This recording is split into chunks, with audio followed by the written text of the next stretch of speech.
أعوذ بالله من الشيطان الرجيم بسم الله الرحمن الرحيم نحمده ونصلي على رسوله الكريم أما بعد আমরা আমাদের নিয়মিত অধিবেশন শুরু করতে যাচ্ছি। শুরুতে রয়েছে অর্থসহ তেলাওয়াত। আমরা ধারাবাহিক সূরা আরাফের মধ্যে রয়েছি। তো সূরা আরাফের 10 থেকে 20 নম্বর আয়াত পর্যন্ত তেলাওয়াত ও তর্জমা করে শোনাবে আমাদের বোন তাবাসসুম। 10 থেকে 20 সূরা আরাফ।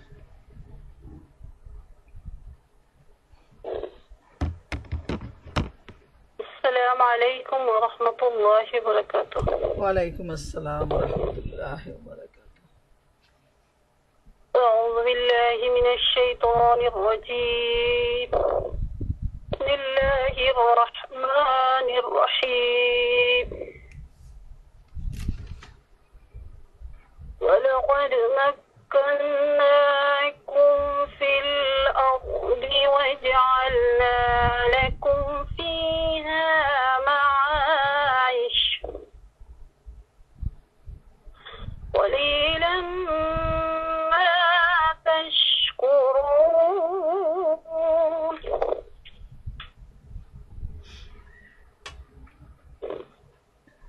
ولقد خلقناكم ثم صورناكم ثم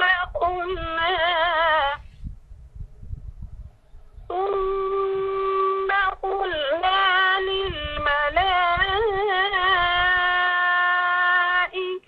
اسجدوا لآدم فسجدوا إلا إبليس لم يكن من الساجدين. قال ما منعك ألا تسجد إذ أمرتك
جهنم منكم أجمعين ويا آدم اسكن أنت وزوجك الجنة فكلا من حيث شئتما ولا تقربا هذه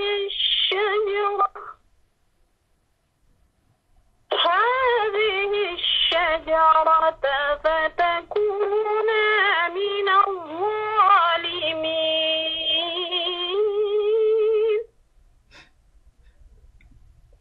فوسوس لهما الشيطان ليبدي لهما ما وري عنهما من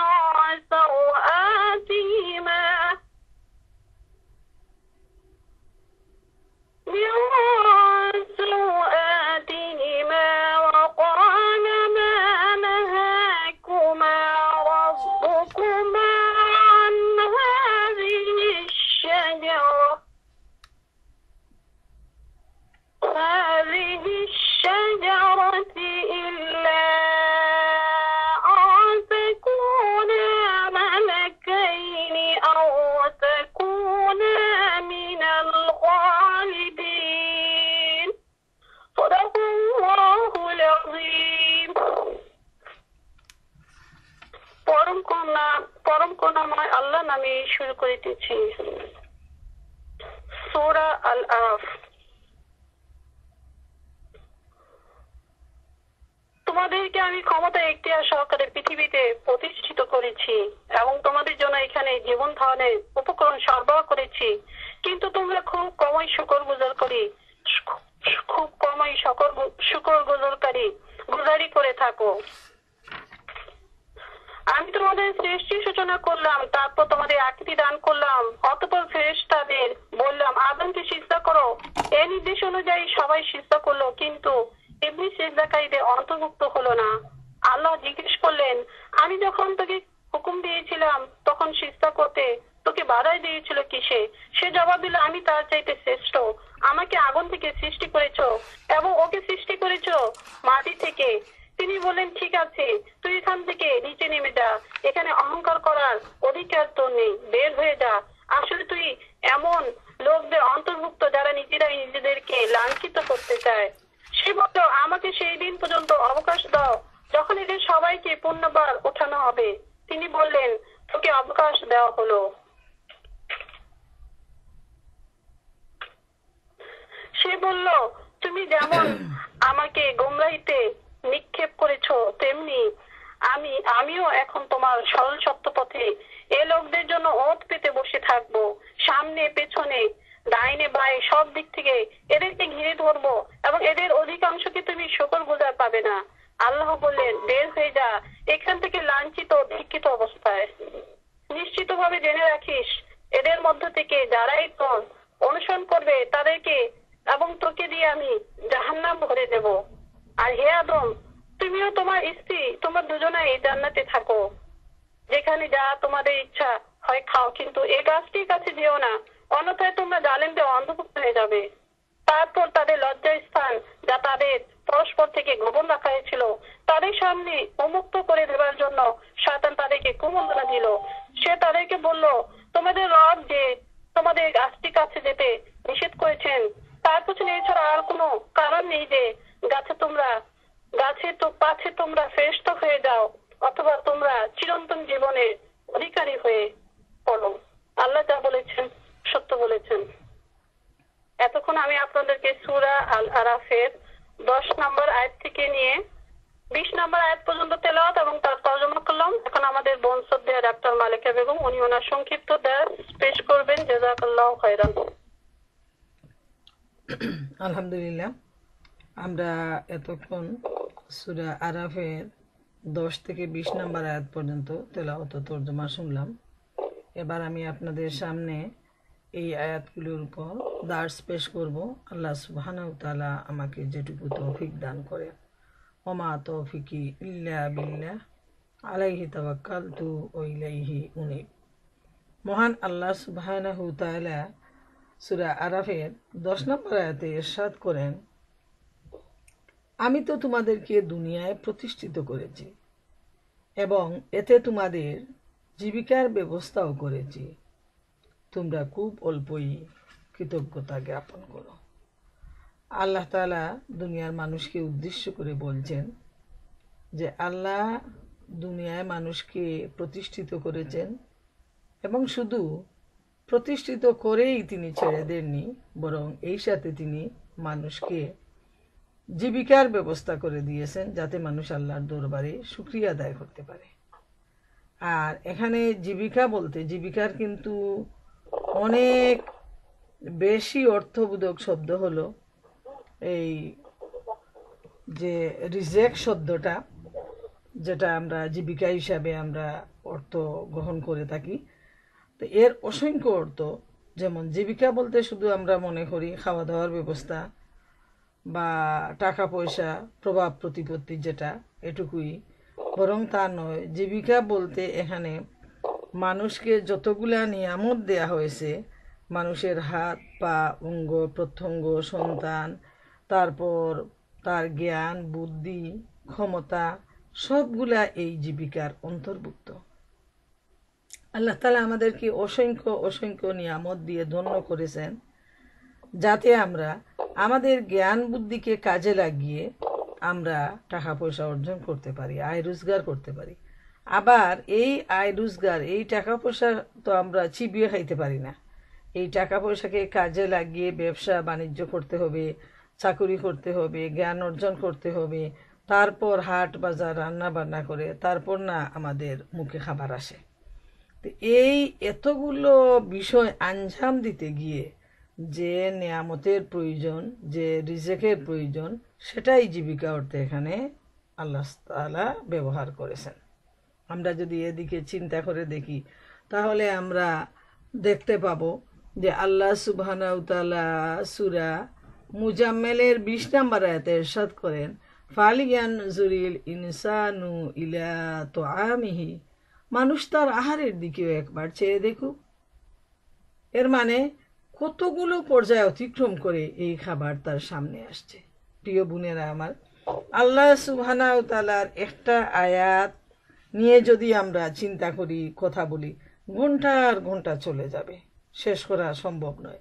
তাই আমরা একটু টাচ আপ করেই আমরা বুঝার চেষ্টা করি, যতটুকু আল্লাহ তাআলা আমাদেরকে বুঝার তৌফিক দেন।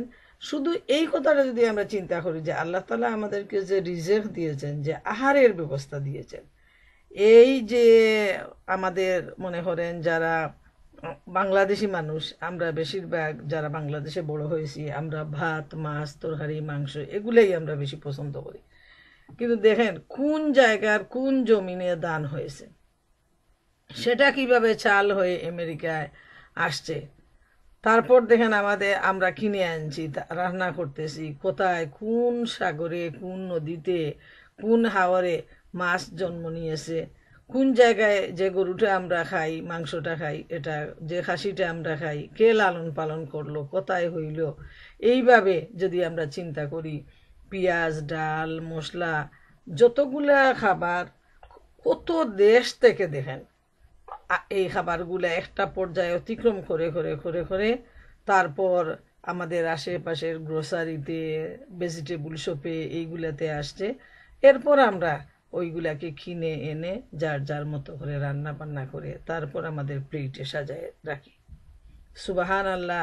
শুধু এই কথাটা চিন্তা হলো যে আল্লাহ তাআলার অসংখ্য যে নিয়ামত, আমাদের প্রতি আল্লাহ তাআলার যে কি পরিমাণ দয়া, সেটা আমরা খুব সহজেই আমরা অনুধাবন করতে পারি যে আল্লাহ সৃষ্টি করেই তার দায়িত্ব শেষ করে দেননি, বরং তিনি আমাদেরকে এই জমিনের বুকে প্রতিষ্ঠিত করেছেন এবং এই সাথে তিনি আমাদের জন্য যতগুলা নিয়ামত প্রয়োজন সবগুলা তিনি আমাদেরকে দান করেছেন যাতে আমরা শুকরিয়া আদায় করতে পারি। উদ্দেশ্য হলো যে আমার আল্লাহ তাআলা আমাকে যে এত দয়া করেছেন, সেজন্য আমরা সবাই মিলে আল্লাহ সুবহানাহু তাআলার দরবারে শুকরিয়া আদায় করব।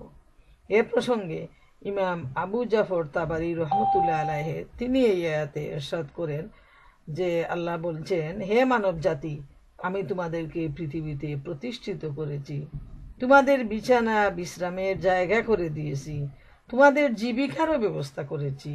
তোমরা পৃথিবীতে তোমাদের জীবনের দিনগুলোকে বিভিন্ন ধরনের খাবার ও পানীয় উপভোগ করছো। এসবগুলা আল্লাহর পক্ষ থেকে নিয়ামত হিসাবে আল্লাহ সুবহানাহু তাআলা মানুষকে দান করেছেন, যাতে এতগুলা নিয়ামত উপভোগ করে মানুষ আল্লাহ সুবহানাহু তাআলার দরবারে শুকরিয়া আদায় করতে পারে। যেমন কিছুদিন আগে দেখলাম ইউটিউবে বোধহয় যে সিলেটে একজন লোক তিনি একটা বাড়ি তৈরি করেছেন। ওই বাড়িটা কত কোটির যে হবে সে ভদ্রলোকই ভালো জানেন। তো ওই বাড়িতে এত 29টা বোধহয় বেডরুম, 14টা লিভিং রুম এবং বিভিন্ন দেশের সাজ সরঞ্জামাদি দিয়ে জিনিসপত্র দিয়ে পুরা বাড়ি তৈরি করা হয়েছে এবং বাড়ির ভিতরের জিনিসপত্রগুলো সাজানো হয়েছে। তো চিন্তা করে দেখেন, একটা বাড়ি তৈরি করতে গেলে কত জিনিসের প্রয়োজন। মানুষ তার টাকা পয়সা ব্যয় করে কতটুকু সে বিলাসিতা করে, কতটুকু সে আনন্দ উপভোগ করে। এসবগুলা তো মহান আল্লাহ সুবহানাহু তাআলার দয়ার ফসল ছাড়া আর কিছুই নয়। অতএব আমাদের দায়িত্ব হলো এই কিসমতটুকু আল্লাহ তাআলা তাকে দিয়েছেন, আমাদেরকে যেটুকু দিয়েছেন এটুকু আমাদের কিসমতে। অতএব যার ভাগ্যে যা আছে সেটা লাভ করে আমরা যেন মহান মাবুদের দরবারে শুকরিয়া আদায় করতে পারি, এটাই আল্লাহর উদ্দেশ্য। 11 নম্বর আয়াতে আল্লাহ তাআলা বলেন, আমি তোমাদেরকে সৃষ্টি করি, এরপর তোমাদেরকে আকৃতি দান করি এবং এরপর ফেরেশতাদেরকে আদেশ দিয়েছি তোমরা আদমকে সেজদা করো। ইবলিস ব্যতীত সকলেই সেজদা করলো, কিন্তু ইবলিস সেজদাকারীদের অন্তর্ভুক্ত হলো না। এই প্রসঙ্গটা আমরা সূরা আল বাকারায় বিস্তারিত আমরা সেখানে আলোচনা করে আসছি, এই প্রসঙ্গটা সেখানে আসছে। তো এই আয়াত প্রসঙ্গে আমরা এটাই বলবো যে আল্লাহ তাআলা বলছেন, আল্লাহ রব্বুল আলামিন তিনি মানুষকে সৃষ্টি করেছেন এবং নিজের ইচ্ছা মতো তিনি তাদেরকে আকার আকৃতি দিয়েছেন। আর সারা পৃথিবীর যে মানুষগুলো দুনিয়ায় আসার পর চলে গেছে, জমিনের নিচে শুয়ে আছে কবরবাসী, যারা বর্তমানে আছে এবং যারা ভবিষ্যতে আসবে, সবার আদি পিতা হচ্ছেন হযরত আদম আলাইহিস সালাম এবং মা হচ্ছেন হযরত হাওয়া। তো এই আদি পিতা আদমের মর্যাদা এবং তার শত্রু ইবলিস, এই দুইজনের ব্যাপারে এখানে আল্লাহ তাআলা ইরশাদ করছেন যে আদম আলাইহিস সালামের সন্তান হলো অনাগত পৃথিবীর যত মানুষ আসছে আর আসবে সবাই, আর এই আদমের শত্রু হলো ইবলিস এবং ইবলিসের বংশধর। এবং সৃষ্টি লগ্ন থেকে এই ইবলিস যে মানুষের চিরশত্রু, সে প্রথম থেকেই শত্রুতা করে আসছে। যখন আল্লাহ রব্বুল আলামিন হুকুম দিলেন আদমকে তৈরি করে তার আকৃতি দিয়ে যে আনুগত্য করার জন্য, আল্লাহর আসলে এখানে আদমকে বা মানুষকে সেজদা করা নয়, উদ্দেশ্য হলো আল্লাহর হুকুমকে মান্য করা, আল্লাহর হুকুমের কাছে সেজদা করা, মাথা নত করে দেয়া। কিন্তু ইবলিস মানুষের এত বড় দুশমন যে মানুষের দুশমনির জন্য, হিংসার জন্য সে আল্লাহ তাআলার হুকুমের অবাধ্য হয়ে গেল এবং ফেরেশতারা সাথে সাথে আল্লাহ তাআলার হুকুম মান্য করলেন, শুধু ইবলিস আল্লাহর হুকুমের অবাধ্যতা করল। এই আয়াত প্রসঙ্গে কাতাদা রহমতুল্লাহ আলাইহে তিনি বলছেন যে এখানে আল্লাহ তাআলা ঘোষণা করেন যে আল্লাহ তাআলা আদম আলাইহিস সালামকে মাটি থেকে সৃষ্টি করেছেন, এরপর তোমাদেরকে তোমাদের মাতৃগর্ভে বিভিন্ন আকৃতিতে রূপদান করেন। প্রথমত জমাট রক্ত, তারপর গোশতের টুকরো, এরপর হাড়, এরপর হাড়কে গোশত দিয়ে ঢাকা হয়। এরপর আদম সন্তানকে অন্য এক রূপে সৃষ্টি করে তারপর তার নিজের আকৃতিতে দুনিয়ায় তিনি পাঠান। কাতাদা তিনি এটার এই আয়াতের এই ব্যাখ্যা দিয়েছেন। আর হজরত তামাস রহমতুল্লাহ আলাইহে তিনি এই আয়াত প্রসঙ্গে বলেন যে আল্লাহ তাআলা ইরশাদ করেন, আমি তোমাদেরকে পুরুষদের পিঠে সৃষ্টি করেছি, এরপর নারীদের গর্ভে তোমাদেরকে আকার দান করেছি। সবগুলাই উল্লেখযোগ্য, যেহেতু আল্লাহ রব্বুল আলামিন প্রথমে একটা ভ্রূণ তৈরি করেন, তারপর এ থেকে মাংসপিণ্ড তৈরি হয়, রক্ত, এইভাবে মানুষকে তিনি বিভিন্ন আকার আকৃতিতে তৈরি করে পৃথিবীতে পাঠান। কিন্তু মূল কথা যেটা, সেটা হলো যে তিনি যখন ফেরেশতাদেরকে নির্দেশ দিলেন, ইবলিসকে নির্দেশ দিলেন, তখন ফেরেশতারা সাথে সাথে আল্লাহর নির্দেশ মান্য করলো এবং ইবলিস শয়তান সে সাথে সাথে আল্লাহর হুকুমের অবাধ্যতা করে বসলো এবং সে এত বড় অহংকার করলো যে আল্লাহর সামনে সে বলল যে যাকে আপনি টনটনে শুষ্ক মাটি দ্বারা তৈরি করেছেন আর আমাকে তৈরি করেছেন আপনি আগুন থেকে, অতএব এই মানুষের মর্যাদার চাইতে আমার মর্যাদা অনেক বেশি, অতএব আমি এই মাটির তৈরি মানুষের কাছে মাথা নত করব না। এটাই ছিল আসল কথা, হলো তার যে অহংকার, এই অহংকারটা তার এখানে প্রকাশ পেল, যে অহংকারের বশবর্তী হয়ে সে আল্লাহ রব্বুল আলামিনের হুকুমের অবাধ্যতা করে বসলো। এজন্য অহংকার হচ্ছে সমস্ত পাপের মূল পাপ, হলো অহংকার। 12 নম্বর আয়াতে আল্লাহ তাআলা ইরশাদ করেন, তিনি বললেন, আমি যখন তোমাকে আদেশ দিলাম তখন কে তোমাকে নিবৃত্ত করলো যে তুমি নত হলে না? সে বলল, আমি তার অপেক্ষা শ্রেষ্ঠ, আমাকে অগ্নি দ্বারা সৃষ্টি করেছো আর তাকে কাদামাটি দ্বারা সৃষ্টি করেছো। আল্লাহ রব্বুল আলামিনের প্রশ্নের জবাবে সাথে সাথে সে কথাটাই বলল যে তার মর্যাদা বেশি, সে আগুনের তৈরি, আর এজন্য সে মানুষের চাইতে শ্রেষ্ঠ। আর এ কারণেই সে তখন সবচেয়ে বড় ভুল যেটা করলো, সে আল্লাহ রব্বুল আলামিনের নাফরমানি করলো। ইমাম আবু জাফর তাবারি এ আয়াত প্রসঙ্গে তিনি বলেন যে আল্লাহ তাআলা ইরশাদ করেন যে আদম আলাইহিস সালামকে সিজদা করার জন্য আল্লাহ তাআলা ইবলিসকে নির্দেশ দিলেন। ইবলিস তার এই নির্দেশের অমান্য করলো। তখন আল্লাহ তাআলা ইবলিসকে লক্ষ্য করে বললেন, আমি আদেশ দেওয়ার পর আদমকে সিজদা করতে কোন বস্তুটি তোমাকে নিবৃত্ত করলো? ইবলিস বলল, আমি আদম অপেক্ষা শ্রেষ্ঠ, আমাকে তুমি আগুন দ্বারা তৈরি করেছো আর আদমকে তৈরি করেছো কাদামাটির দ্বারা।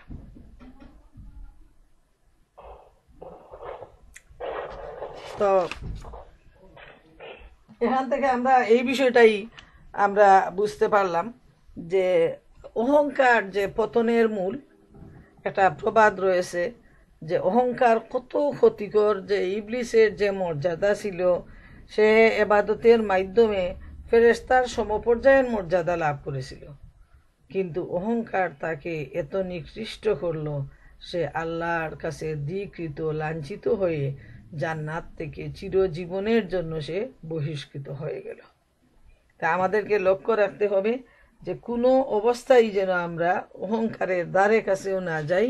অহংকার হলো পতনের মূল, তাই অহংকার থেকে আমাদেরকে সব সময় দূরে থাকতে হবে।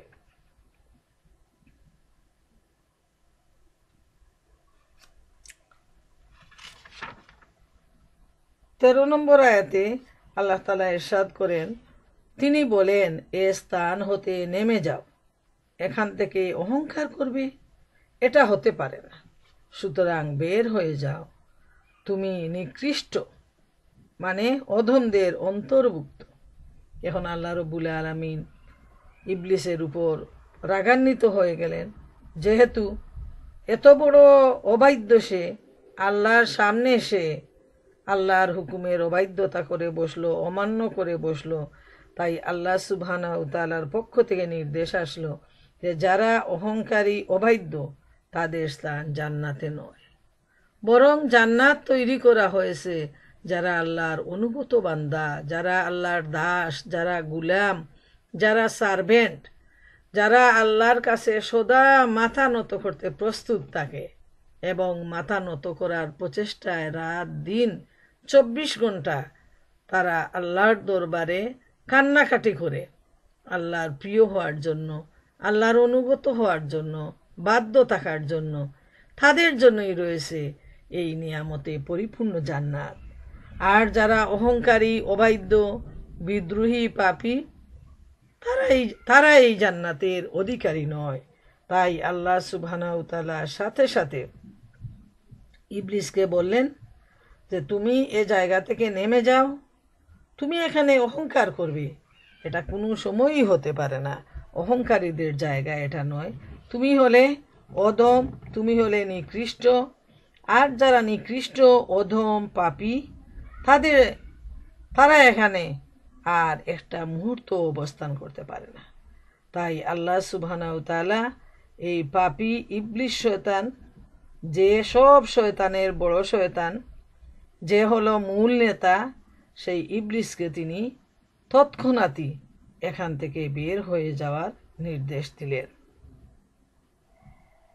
যেহেতু বেহেশতবাসী যারা, আমরা মহাগ্রন্থ আল কুরআনে তাদের যে পরিচয়টা, মুমিন বান্দা, আল্লাহর প্রিয় বান্দা, মুত্তাকি বান্দা যারা, তাদের যে চারিত্রিক পরিচয় আমরা কুরআন থেকে জেনে নেই, সেটা হলো যে তারা সব সময় অনুগত, তারা আল্লাহর হুকুমের ফরমাবরদারি করার জন্য সদা বাধ্য এবং সদা প্রচেষ্টারত। তাদের চারিত্রিক গুণাবলী হলো তারা সবরগার, তারা ধৈর্যশীল, তারা আল্লাহর হুকুম পালনের জন্য আল্লাহর দরবারে সদা মাথা নত করে দেয়। এদের জন্যই হলো বেহেশত। আর নাফরমান, সে শয়তান হোক আর যে সমস্ত মানুষ শয়তানের অনুসারী, সবাই একই ক্যাটাগরির, একই সারির, অতএব তারা সবাই হলো অভিশপ্ত। তাই মহান আল্লাহ সুবহানাহু ওয়া তাআলা সাথে সাথে ইবলিসকে এখান থেকে বের হয়ে যাওয়ার জন্য তিনি নির্দেশ দিলেন। এখন ইবলিস কি উত্তর দিল, কি জবাব দিল, আমরা দেখি 14 নম্বর আয়াতে সে আল্লাহর কাছে বলল যে পুনরুত্থান দিবস পর্যন্ত আমাকে অবকাশ দাও।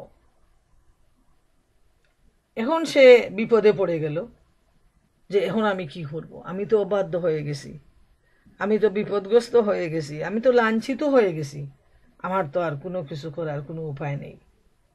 এখন সে আল্লাহ তাআলার কাছে চাইল যে রব্বুল আলামিন, তুমি আমাকে, যখন আমি লাঞ্ছিত হয়ে গেলাম, আমি যখন অবাধ্যদের অন্তর্ভুক্তই হয়ে গেলাম, তখন তুমি আমাকে এই সুযোগটা দাও যাতে আমি একেবারে শেষ দিন পর্যন্ত তোমার এই বান্দাদের পিছনে থাকতে পারি। এ প্রসঙ্গে ইমাম আবু জাফর তাবারি বলেন, আল্লাহ তাআলা এই আয়াত দুটির মাধ্যমে ইবলিসের মূর্খতার বর্ণনা দিয়েছেন। সে এমন একটি বস্তু পাবার জন্য প্রার্থনা জানালো যার সম্বন্ধে সে জানতো যে এটা সৃষ্টিকুলের কারোর জন্য সমীচীন নয়। তাই সে কিয়ামত সংঘটিত হওয়ার সময় পর্যন্ত অবকাশের প্রার্থনা করে। আর এই দিনই সৃষ্টিকুলকে পুনরুত্থান করা হবে। যে অবকাশের প্রার্থনা সে করেছিল, যদি তাকে তা দেয়া হতো, তাহলে তাকে এমন স্থায়িত্ব প্রদান করা হতো যার কোনো ধ্বংস নেই, কেননা পুনরুত্থানের পর আর কোনো মৃত্যু নেই। কাজেই আল্লাহ তাআলা তার প্রতি উত্তরে বললেন যে কালা ইন্নাকা মিনাল মুনজারিন। আল্লাহ তাআলা জবাব দিলেন, যাদেরকে অবকাশ দেয়া হয়েছে তুমি তাদের অন্তর্ভুক্ত হলে। সে চাইল যে পুনরুত্থান দিবস পর্যন্ত, এর মানে একেবারে যেদিন বিচার হবে, মানুষ যেদিন কবর থেকে উঠবে সেই দিন পর্যন্ত, তাইলে তো এরপরে আর কোনো মৃত্যু নেই। তো যেহেতু সে মূর্খ, সে অবাধ্য, তার বাসাটা, জ্ঞানটাও কোনো সীমাবদ্ধতা নেই, তাই সেই ভুলটা করলো আল্লাহর কাছে। আর আল্লাহ সুবহানাহু ওয়া তাআলা বলে দিলেন যে সবাইকে, যাদেরকে অবকাশ দেওয়া হয়েছে, তুমি তাদের অন্তর্ভুক্ত হলে, অর্থাৎ যাদেরকে অবকাশ দেওয়া হয়েছে, অর্থাৎ যে দিন নির্ধারিত সময় আসবে সেই দিন পর্যন্ত তোমাকে সুযোগ দেওয়া হলো। আর এ দিনটি হলো যেদিনে তার ধ্বংস, মৃত্যু ও বিনাশ অনিবার্য, সেই পর্যন্ত তাকে সুযোগ দেওয়া হলো। যেহেতু আল্লাহ রব্বুল আলামিন হচ্ছেন চিরঞ্জীব, একমাত্র আল্লাহ তাআলারই মৃত্যু হবে না, আর সারা সৃষ্টির মধ্যে যা আছে, যত সৃষ্টি, সবার মৃত্যু হবে। তাই এই ইবলিসেরও মৃত্যু হয়ে যাবে। আল্লাহ তাআলা বললেন যে তোমারও মৃত্যু হবে, কিন্তু তোমাকে দীর্ঘ সময় দেয়া হলো। এই সময় পর্যন্ত তুমি তোমার এই সুযোগটাকে তুমি কাজে লাগাও। ইবলিস তার প্রতিপালককে বলল, আমাকে অবকাশ দিন, আমাকে সময় দিন। এটা আবু জাফর তাবারি তার ব্যাখ্যায় বলছেন, আমাকে মৃত্যুদানে বিলম্ব করুন, সৃষ্টিকুলের পুনরুত্থান দিবস পর্যন্ত আমাকে মৃত্যু থেকে রেহাই দিন। আর আল্লাহ তাআলা বললেন, সিংহায় ফুঁক দেওয়ার দিবস পর্যন্ত তোমাকে তাদের অন্তর্ভুক্ত করা হলো যাদেরকে অবকাশ দেয়া হয়েছে।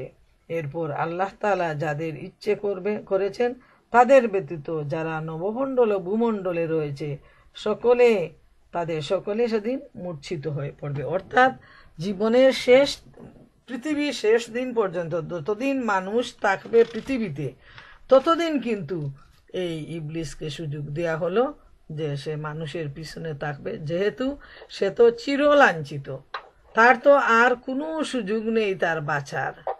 এজন্য আল্লাহ তাআলা তার একটা প্রার্থনা মঞ্জুর করে তাকে জীবনে মানে কিয়ামত সংগঠিত হওয়ার পূর্ব পর্যন্ত যত মানুষ পৃথিবীতে আসবে, যে হায়াত পাবে, তাকে একাই সেই হায়াতটুকু দেয়া হলো, যে এতদিন সে বাঁচবে।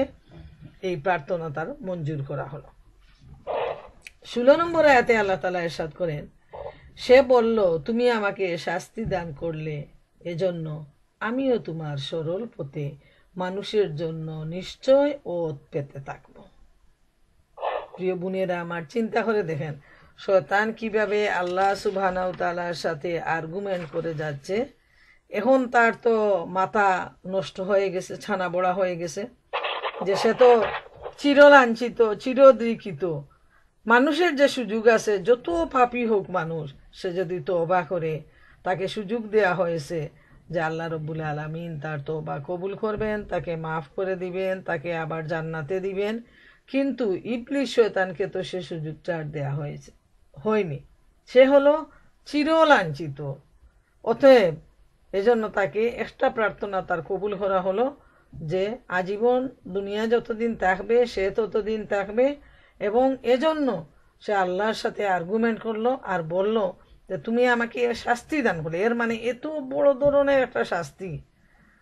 এখন তুমি যখন এই মানুষের জন্য, এই আদমের জন্য আমাকে এত কঠিন শাস্তি দিলে, তাহলে তোমার এই মানুষের পিছনেও আমি যে সরল পথ রয়েছে, সিরাতুল মুস্তাকিমের যে পথটা রয়েছে, সে পথে আমি ওত পেতে বসে থাকবো। এর মানে যাতে তোমার বান্দারা এই সরল পথ থেকে বিচ্যুত হয়ে আঁকা বাঁকা পথে চলে যায়, আমি সেই চেষ্টাই সারাক্ষণ আমি তাদের পিছনে লেগে থাকব। এই আয়াত প্রসঙ্গে সাবরাতা ইবন আবুল ফাকা হতে বর্ণিত, তিনি রাসূল সাল্লাল্লাহু আলাইহি ইসলামকে বলতে শুনেছেন, রাসূল সাল্লাল্লাহু আলাইহি ইসলাম ইরশাদ করেছেন, নিশ্চয়ই শয়তান বনু আদমের জন্য রাস্তা সমূহে ওত পেতে বসে যায়। প্রথমত সে ইসলামের রাস্তায় বসে এবং বলে, তুমি কি মুসলমান হয়ে যাবে এবং তোমার ধর্ম ও তোমার বাপ দাদার ধর্ম ছেড়ে দেবে? মুমিন বান্দা তার কথা অমান্য করে ও মুসলমান হয়ে যায়। এরপর শয়তান বনু আদমের জন্য হিজরতের রাস্তায় বসে যায় এবং বলে, তুমি কি হিজরত করবে এবং নিজের জন্মভূমি ও আকাশকে পরিত্যাগ করবে? অন্যের ভূমিতে বসবাসকারী মুহাজিরের উপমা হলো লম্বা রশিতে বাঁধা গুড়ার ন্যায়। গুড়া যেমন স্বীয় রশির বাইরে ইচ্ছাধীন বিচরণ করতে পারে না, মুহাজিরও স্বীয় ভূমির ন্যায় হিজরতস্থলে বিচরণ করতে পারে না। মুমিন বান্দা তার কথা অমান্য করে ও হিজরত করে এরপর শয়তান বনু আদমের জন্য জেহাদের রাস্তায় উৎপেতে বসে যায়। জেহাদে জান ও মাল উভয়ের ক্ষতি সাধিত হয় বিদায় শয়তান বনু আদমের সদস্যকে বলে, তুমি যুদ্ধ করবে, যুদ্ধ করলে তুমি নিহত হবে, তোমার স্ত্রী অন্যকে বিয়ে করবে, তোমার সম্পদ অন্যের মধ্যে বণ্টিত হবে। মুমিন বান্দা তার কথা অমান্য করে ও আল্লাহ তাআলা সন্তুষ্টির জন্য যুদ্ধ করে। সুবহান আল্লাহ। কিভাবে এই শয়তান মানুষের রাস্তায় উৎপেতে বসে থাকে, আল্লাহ রসুল সাল্লাল্লাহু আলাইহি সাল্লাম সংক্ষিপ্ত একটা উদাহরণ দিয়ে আমাদেরকে বুঝাতে চেয়েছেন যে মানুষ যখন মুসলমান হতে যায়, বুঝে শুনে দিনের পথে আসে, তখন ওই রাস্তায় শয়তান উৎপেতে বসে থাকে এবং বলে যে তুমি কি মুসলমান হয়ে যাবে। তখন তাকে নানা ধরনের ভুল তথ্য দেয় আর এই রাস্তা থেকে তাকে ফিরানোর চেষ্টা করে।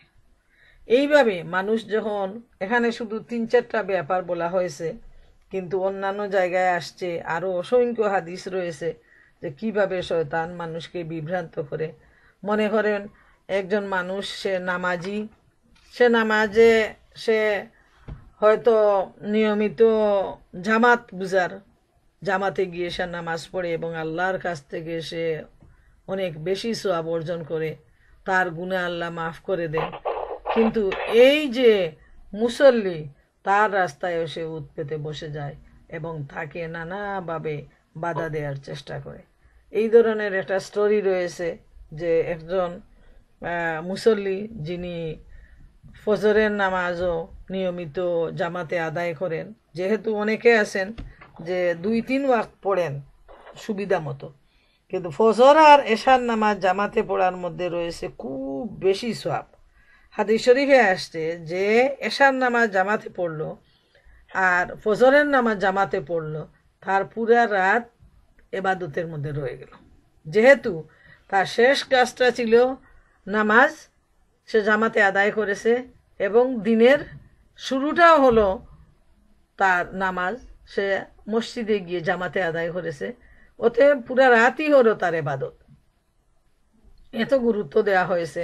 তো এইভাবে একজন ইবাদত গুজার, ফজর গুজার, যিনি ফজরের নামাজের জন্য বের হয়েছেন, হঠাৎ রাস্তায় পিচ্ছিল রাস্তা, তিনি পড়ে গেলেন। পড়ে গিয়ে তিনি ঘরে আসলেন, এসে আবার তিনি কাপড় চোপড় চেঞ্জ করে আবার তিনি রওনা হয়ে গেলেন। তখন দেখা গেল যে আবারও তিনি ওই রাস্তায় বাধাগ্রস্ত হয়ে গেলেন। যেহেতু মসজিদে যেতে একটু সময় লাগে, অন্ধকার রাস্তা, গ্রামের রাস্তা, কোনো ইলেকট্রিসিটি নেই, তারপর বৃষ্টিতে রাস্তাঘাট পিচ্ছিল হয়ে গেছে, তখন আবার তিনি ফিরত আসছেন। তৃতীয়বার যখন তিনি রওনা হলেন, তখন দেখলেন একজন লোক হারিকেন নিয়ে তার সাথে আসছে এবং তাকে রাস্তা দেখায় দেখায় নিয়ে যাচ্ছে। তিনিও তার সাথে গেলেন। এবারে তিনি কিন্তু আর রাস্তায় উনি পড়লেন না, পিছলাও খেলেন না, একদম গিয়ে জামাতে দাঁড়িয়ে গেলেন। তখন দেখলেন ওই লোকটা বের হয়ে আসতেছে।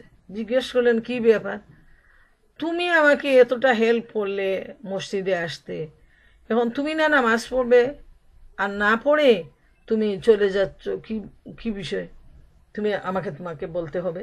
তখন সে বলল যে আমি তো নামাজ পড়তে পারবো না, আমি তো হচ্ছি শয়তান। আপনি যখন প্রথমবার আসছেন, এসে পিছলা রাস্তায় হুচট খেয়ে পড়ে গেলেন, বাড়িতে ফিরে গেলেন, আবার আপনি দ্বিতীয়বার আসলেন, তখন আল্লাহ সুবহানাহু ওয়া তাআলা আপনার প্রতি দয়া পরবশ হয়ে আপনার গুনাহ খাতা মাফ করে দিয়েছেন। দ্বিতীয়বার যখন আসছেন, তখন আল্লাহ তাআলা আপনার প্রতি আরো বেশি খুশি হয়ে তিনি আপনার পরিবারের সবার গুনাহ মাফ করে দিয়েছেন। এখন আমি চিন্তায় পড়ে গেলাম, তৃতীয়বার যদি আপনি এভাবে করেন, তাহলে না জানি আল্লাহ দুনিয়ার মুসলমানকে মাফ করে দেন। তখন তো আমার ভীষণ ভয় হয়ে গেল। আমি ভাবলাম যে সবাই মাফ পাওয়ার চাইতে আপনাকে হারিকেন দিয়ে সহযোগিতা করে মসজিদ পর্যন্ত এগিয়ে দেওয়াটাই আমার জন্য ভালো, না হয়তো সব মুসলমান কল্যাণপ্রাপ্ত হয়ে যাবে।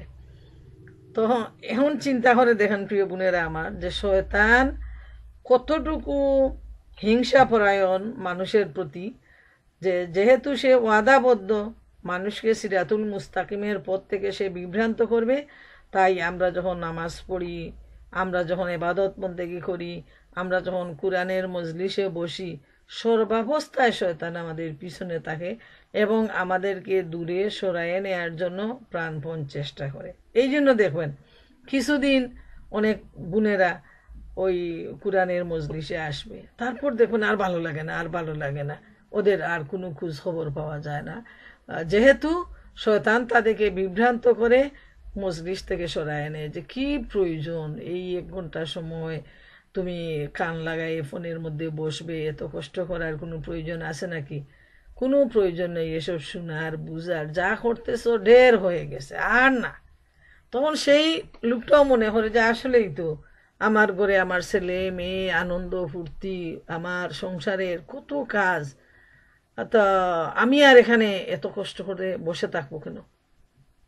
দেখবেন যদি এটা সিনেমার মাহফিল হয়, যদি এটা বার্থডে পার্টি হয়, যদি গায়ে হলুদ হয়, এই ধরনের অনুষ্ঠান মানুষ কিন্তু মিস করতে যায় না। 1 মাস আগে যদি দাওয়াত দেন তাও ক্যালেন্ডারে দাগ দিয়ে রাখবে, মনে রাখবে, মিস করবে না।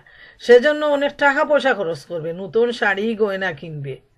আর কোরআনের মজলিসের জন্য কোনো টাকা পয়সা, শাড়ি গয়না কোনো কিছুর প্রয়োজন নেই, কোনো প্রিপারেশনের প্রয়োজন নেই, তারপর সবাই ভুলে যায়। এর মানে শয়তান আমাদের পিছনে অনবরতই লেগে আছে, যাতে আমরা আল্লাহর কাছ থেকে মাফ না পাই, আল্লাহর কাছ থেকে যাতে আমরা সওয়াব অর্জন করতে না পারি আর আল্লাহর প্রিয় হতে না পারি, সেজন্য শয়তান অনবরত চেষ্টা চালিয়ে যাচ্ছে। যেমন 17 নম্বর আয়াতে দেখেন সে কিভাবে মানে তার মনের কথা খুলে বলছে আল্লাহর কাছে।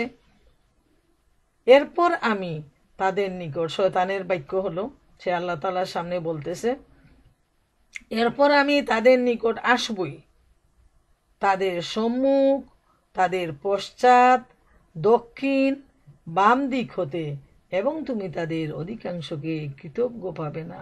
হায় হায়, চিন্তা করে দেখেন মা বোনেরা আমার, যে শয়তান কিভাবে আল্লাহর সামনে ওয়াদা করতেছে যে আমি তোমার বান্দাদেররা যাতে সিরাতুল মুস্তাকিমের প্রতি এগিয়ে আসতে না পারে, সেজন্য তাদের সামনে থেকে, তাদের পিছন থেকে, তাদের ডান থেকে, তাদের বাম থেকে, সব দিক থেকে আমি তাদেরকে বাধাগ্রস্ত করব, যাতে তারা তোমার শুকুর গুজার বান্দা হতে না পারে। যেমন আমরা 10 নম্বর আয়াতে পড়েছি যে আল্লাহ বলছেন তোমাদেরকে আমি প্রতিষ্ঠিত করেছি, রিজেক দিয়েছি, যাতে তোমরা আমার শুকুর গুজার বান্দা হতে পারো।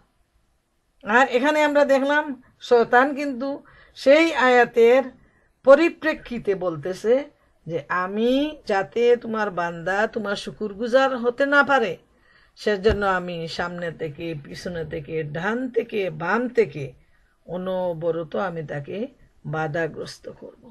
এজন্য আমরা দেখি ফজরের নামাজে উঠার সময় দেখবেন যারা জুহর আসরও পড়ে, কিন্তু এদের বেশিরভাগই ফজরের নামাজ পড়তে পারে না, আলসেমিতে, আলস্যতায় বোর করে। আর শয়তান এমনভাবে ওই সময় জড়ায়ে ধরে আদর করে আরামের ঘুম পাড়ায় যাতে সে উঠতে না পারে। তারপর যে কোনো ধরনের অজুহাতে, আপনি বিয়ে বাড়িতে গেলেন, দেখবেন কয়জন মানুষ নামাজ পড়ে, দেখেন তো খেয়াল করে। ঠিক যদি বেশিরভাগ তো ইদানিং বিয়ে শাদী হয় ডিনারে, মানুষ দাওয়াত দিবে 7টায়, হয়তো অন টাইম যারা যায় তারা গেল 7টার দাওয়াত, না হয় 8টাই গেল, কিন্তু নামাজ তো 9টায়। এখন খাওয়া দাওয়া হবে, হয়তো মাগরিবের আগে দিবে, মাগরিবের সময় চলে যাচ্ছে, অথবা মাগরিবের পরে দিবে। আমি দেখি মাগরিবের নামাজ পড়ে যখন যাই না, দেখি সব শেষ হয়ে গেছে, চিন্তায় পড়ে যাই এই মানুষগুলো আসলো কখন, নামাজ পড়লো কখন, আর খাওয়া দাওয়া করলো কখন। অবাক লাগে আমার কাছে। তো সবাই তো মুসলমান, এই যে শয়তানের বিভ্রান্তি, এজন্য সাজগুজ করে সবাই গেল, আর খুব অল্প সংখ্যক হাতে গোনা কয়েকজন আছে যারা নামাজে দাঁড়ায়, বাদ বাকিরা তো কেউ নামাজের দ্বারে কাছেও আসে না, যেহেতু সাজগুজ নষ্ট হয়ে যাবে। এটা হলো শয়তানের পরিকল্পনা, শয়তানের বিভ্রান্তি। নাউজুবিল্লাহ, আল্লাহ তাআলা মাফ করুন। 18 নম্বর আয়াতে আল্লাহ তাআলা ইরশাদ করেন, তিনি বললেন, এখন আল্লাহ তাআলা বলছেন শয়তানের এই কথার জবাব তিনি দিচ্ছেন, এ স্থান হতে ধিকৃত ও বিতাড়িত অবস্থায় বের হয়ে যা। মানুষের মধ্যে যারা তোমার অনুসরণ করবে নিশ্চয়ই আমি তোমাদের সকলের দ্বারা জাহান্নাম পূর্ণ করবই। এখন আল্লাহ তাআলা আরো রাগ করে বলতেছেন যে হে শয়তান ইবলিস, তুই তো দীক্ষিত, তুই তো লাঞ্ছিত, তুই তো বিতাড়িত, এখান থেকে তুই বের হ, বের হ, তোর তো কোনো জায়গাই নেই এখানে। আর যারা মানুষ, আমি যাদেরকে সৃষ্টি করেছি, রিজেক্ট দিয়েছি, এই মানুষের মধ্যে যারা বিভ্রান্ত হবে, সিরাতুল মুস্তাকিমের পথ ত্যাগ করবে এবং তোর পথে চলবে, তোকে অনুসরণ করবে, আল্লাহ রসুলকে বাদ দিয়ে শয়তানের অনুসারী যারা হবে, শয়তানের বন্ধুদের অনুসারী যারা হবে, আল্লাহ তাআলা বলছেন আমি তাদের দ্বারা জাহান্নাম পূর্ণ করব। এবং অন্যান্য জায়গায় কোরআনে আসছে আরো বিভিন্ন আয়াত যে যখন মানুষকে হাসরের ময়দানে দাঁড় করানো হবে তখন মানুষ দুই ভাগ হয়ে যাবে, এক ভাগ হবে মুমিন আর এক ভাগ হবে পাপী। এদের শয়তানের কাছে থাকবে পতাকা এবং সমস্ত পাপীরা শয়তানের অনুসারী হয়ে তার পতাকা তলে স্থান নিবে এবং শয়তানের পিছনে পিছনে চলে জাহান্নাম পর্যন্ত তারা যাবে। আর যারা মুমেন বান্দা তারা তাদের নবী রসুলদের পতাকা তলে তারা স্থান লাভ করবে এবং প্রত্যেক নবী রসুলের অনুসারীরা তাদের পতাকা তলে সামিল হয়ে তাদের সাথে সাথে জান্নাতে চলে যাবে। সুবহানাল্লাহ। তো ক্লিয়ার, এখানে কেউ বলতে পারবে না আমি বুঝি নাই, শয়তানের চতুরামি আমি বুঝি নাই, শয়তান আমাকে বিট্রে করেছে, ধোঁকা দিয়েছে, আমি বুঝি নাই। মহাগ্রন্থ আল কুরআনে আল্লাহ তাআলা পরিষ্কার জানিয়ে দিচ্ছেন এবং রসুল করিম সাল্লাল্লাহু আলাইহি ইসলাম যে বাণীগুলা রেখে গেছেন, হাদিস শরীফে আমরা শয়তানের পরিচয় পরিষ্কারভাবে আমরা জেনে নেই। আর এই আয়াতগুলোর মাধ্যমে আমাদের কাছে পরিষ্কার হয়ে গেল যে আল্লাহর দুশমন ইবলিস, সে হলো গজব প্রাপ্ত, সে হলো লানত প্রাপ্ত। সে কিভাবে বিতর্ক করলো আল্লাহর সাথে এবং আল্লাহ তাআলা তাকে জান্নাত থেকে তাড়িয়ে দিলেন, ঠিক এভাবে যারা শয়তানের অনুসারী হবে দুনিয়ার জীবনের আনন্দ উল্লাস নিয়ে আল্লাহ রসুল আখেরাতকে ভুলে যাবে এবং দুনিয়া দুনিয়া হায় দুনিয়া হায় দুনিয়া বলে জীবনটাকে শেষ করে দেবে, এরা সেদিন বিভ্রান্ত হবে। এবং শয়তান, আল্লাহ রাব্বুল আলামিন সূরা ইব্রাহিমে বলছেন যে শয়তানকে একটা সুযোগ দেয়া হবে বিচারের মাঠে বক্তব্য রাখার জন্য, এবং সে তখন খুব সংক্ষিপ্ত একটা বক্তব্য রাখবে এবং বলবে যে আমি তোমাদেরকে যা বলেছিলাম তার মধ্যে কোনো দলিল প্রমাণ ছিল না, আমার কথা ছিল মিথ্যা আর আল্লাহর কথাই ছিল সত্য, তোমরা নিজেরাই আমার অনুসরণ করেছো, আমি তোমাদেরকে জোর করে নিয়ে আসি নাই। প্রিয় বোনেরা আমার, আফসুস, সেদিন মানুষ শুধু মাথায় হাত দিবে, অস্থির হয়ে যাবে, যারা ছিল শয়তানের অনুসারী পথ খুঁজে পাবে না, এরাও শয়তানের সাথে লাঞ্ছিত দীক্ষিত বিতাড়িত হয়ে জাহান্নামের অতল গহ্বরে স্থান পাবে, যেখানে রয়েছে দাউ দাউ আগুন ছাড়া আর কিছুই নয়। আল্লাহ আমাদেরকে মাফ করুন। 19 নম্বর আয়াতে আল্লাহ তাআলা ইরশাদ করেন, আর হে আদম, তুমি এবং তোমার স্ত্রী জান্নাতে বসবাস করো এবং যেখান থেকে ইচ্ছা আহার করো, কিন্তু ওই বৃক্ষের কাছেও যেও না, অন্যথায় তোমরা অত্যাচারীদের অন্তর্ভুক্ত হবে। এখন শয়তানকে আল্লাহ তাআলা বের করে দিলেন আর আদম আলাইহিস সালামকে বললেন যে তুমি আর তোমার স্ত্রী এই জান্নাতের মধ্যে তুমি বসবাস করো। জান্নাত যে এত নিয়ামত, অজস্র অসংখ্য নিয়ামত, তুমি যেখানে খুশি বিচরণ করো, ঘুরে বেড়াও, খাওয়া দাওয়া করো, কোনো আপত্তি নেই। কিন্তু আপত্তি শুধু একটা জায়গায়, যেখানে একটা বৃক্ষ রয়েছে, এই নিষিদ্ধ বৃক্ষ, এর কাছে তুমি যেও না। যদি তুমি আমার আইন অমান্য করো তাহলে তুমিও মানে জালেমদের মধ্যে গণ্য হবে। এই নির্দেশটা আল্লাহ তাআলা আদম আলাইহিস সালামকে তিনি ঘোষণা দিয়ে দিলেন, যে এত সুযোগ সুবিধা দিয়ে দিলেন যে জান্নাতের এত ফল ফসল, জান্নাতের এত বাগান, এত সুন্দর, কোথাও কোনো নিষেধ নাই। তোমার যা খুশি তুমি ইচ্ছা খাওয়া দাওয়া করো, বিচরণ করো, ঘুরে বেড়াও, আনন্দ করো, কিন্তু নিষিদ্ধ একটা গাছ, নিষিদ্ধ ফল, সেই নিষিদ্ধ গাছের কাছে তুমি যেও না। আর যদি তুমি যাও, এর মানে গেলেই তো তুমি আইন অমান্য করে ফেলবে, তখন তুমি জালেমদের অন্তর্ভুক্ত হয়ে যাবে। 20 নম্বর আয়াতে আল্লাহ তাআলা ইরশাদ করেন, তারপর তাদের লজ্জাস্থান যা গোপন রাখা হয়েছিল তা তাদের কাছে প্রকাশ করার পর শয়তান তাদেরকে কুমন্ত্রণা দিল এবং বলল, পাছে তোমরা উভয়ে ফেরেশতা হয়ে যাও কিংবা তোমরা স্থায়ী হও, এজন্যই তোমাদের প্রতিপালক এই বৃক্ষ সম্বন্ধে তোমাদেরকে নিষেধ করেছে। এখন চিন্তা করে দেখেন, এই ঘোষণা তো শয়তানও শুনে ফেলেছে, এবং শয়তান শোনার সাথে সাথে সে কি করলো, সে আদম আলাইহিস ইসলামের কাছে আসলো, এসে তাকে এমনভাবে তার বন্ধু হলো। বন্ধু হয়ে কেউ যদি কাউকে শত্রু জানে তাহলে তার কাছে মিশবে না, এটা স্বাভাবিক। বন্ধুই বন্ধুর আপন হয়, বন্ধুর পরামর্শ শুনে, বন্ধুর সাথে মেলামেশা করে, বন্ধু যা বলে সেটাকেই সে গ্রহণ করে নেয়। তাই শয়তান এমন বন্ধু সেজে এসে বলল যে তুমি যাতে পার্মানেন্ট না হও জান্নাতে, সেজন্য আল্লাহ তোমাকে বলছেন যে এই গাছের কাছে না যাওয়ার জন্য। আমি কিন্তু তোমার বন্ধু, তোমার ভালো আমি চাই, কল্যাণ চাই। তুমি এই গাছের কাছে যাও, গাছের ফল খাও, তাহলে দেখবে তোমরা স্বামী স্ত্রী কিন্তু চিরস্থায়ীভাবে জান্নাতে থাকবে। না হয় সে নানাভাবে তাকে কিন্তু বুঝাইছে যে আমাকে যেভাবে তাড়িয়ে দেয়া হয়েছে একদিন তোমাকেও তাড়িয়ে দিবে।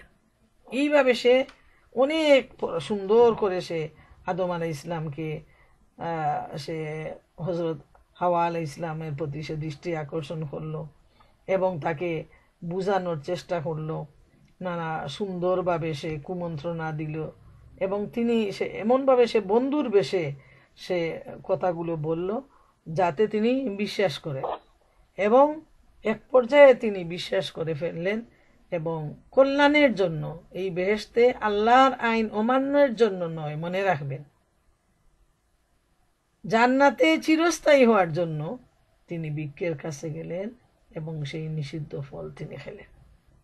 আর যার ফলে আল্লাহর আইন অমান্য করার জন্য তার জান্নাতের পোশাক, যেহেতু তিনি অবাধ্য হয়ে গেলেন, অবাধ্য হওয়ার সাথে সাথে আল্লাহ তাআলা জান্নাতের পোশাক তার কাছ থেকে কেড়ে নিয়ে গেলেন। এবং অন্য জায়গায় আসছে কুরআনের যে তিনি তখন জান্নাতের পাতা দিয়ে তার আব্রুটাকে ঢেকে রাখার জন্য তিনি চেষ্টা করলেন। ইমাম আবু জাফর তাবারি এই আয়াতের তাফসীর প্রসঙ্গে বলছেন যে শয়তান আদম আলাইহিস ইসলাম ও তার স্ত্রী হাওয়াকে বলেছিল, তোমাদের প্রতিপালক তোমাদেরকে এই বৃক্ষের ফল খেতে শুধু এজন্য নিষেধ করেছেন যাতে তোমরা ফেরেশতা না হয়ে যাও। তিনি এখানে বলছেন, অন্য জায়গায় অন্য তাফসীরে আসছে যে যাতে তোমরা বেহেশতে স্থায়ী হয়ে না যাও, এজন্য তোমাদেরকে এখান থেকে নিষেধ করা হয়েছে এই ফলটা না খাওয়ার জন্য। তো যে সে যাই হোক, শয়তানের প্ররোচনায় পড়ে আদম আলাইহিস ইসলাম আর তার স্ত্রী এই গাছের ফল খেলেন এবং সাথে সাথে তিনি আল্লাহ তাআলার অবাধ্য হওয়ার জন্য আল্লাহ রাব্বুল আলামিন তার কাছ থেকে জান্নাতের পোশাকটা পর্যন্ত তিনি কেড়ে নিয়ে গেলেন। সুবহানাল্লাহ। এবং শেষ পর্যন্ত আমরা আগামীতে আলোচনায় আসবে যে আদম আলাইহিস ইসলামকেও কিভাবে জান্নাত থেকে বের করে পৃথিবীতে পাঠানো হয়েছে। তো যাই হোক, আমরা যে আয়াতগুলো এতক্ষণ পর্যন্ত আলোচনা করলাম, আপনারা অনেক কষ্ট করে দীর্ঘক্ষণ লাইনে আছেন। আল্লাহ তাআলা আপনাদের এই কষ্টকে কবুল করুন এবং দুনিয়া আখিরাতের অসংখ্য কল্যাণ দান করুন, আমাদের সবাইকে মাফ করে দিন। তো এই আয়াতগুলো প্রসঙ্গে এটাই আমরা শিক্ষা নিব, শয়তান আমাদের পিছনে অনবরত প্রচেষ্টা চালিয়ে যাচ্ছে যাতে আমাদেরকে জান্নাতের আমরা চিরস্থায়ী হতে না পারি, আমরা জান্নাতে যেতে না পারি, আল্লাহর প্রিয় হতে না পারি। আর আল্লাহ বলছেন যারা আল্লাহর হুকুম মানবে তারাই আল্লাহর প্রিয় বান্দা হবে, তারা জান্নাতবাসী হবে। আর যারা আল্লাহর হুকুমের অবাধ্য হয়ে শয়তানের হুকুম মানবে তারা জাহান্নামী হবে। অতএব প্রিয় মা বোনেরা, আসুন আমরা সবাই আল্লাহর হুকুম পালন করার জন্য প্রাণপণ চেষ্টা করি, আর রসুল করিম সাল্লাল্লাহু আলাইহি ইসলামের সুন্নতের অনুসরণের জন্য আমরা দিবারাত প্রচেষ্টা চালাই। বর্তমান দুনিয়া বড় কঠিন একটা দুনিয়া, কঠিন একটা সময় আমরা অতিবাহিত করতে যাচ্ছি। ইসলামের পথে, ইমানের পথে টিকে থাকা অনেক কষ্ট, কিন্তু অনেক কষ্টে যদি আমরা টিকে না থাকি তাহলে তো জাহান্নামের অধিবাসী হয়ে যাব।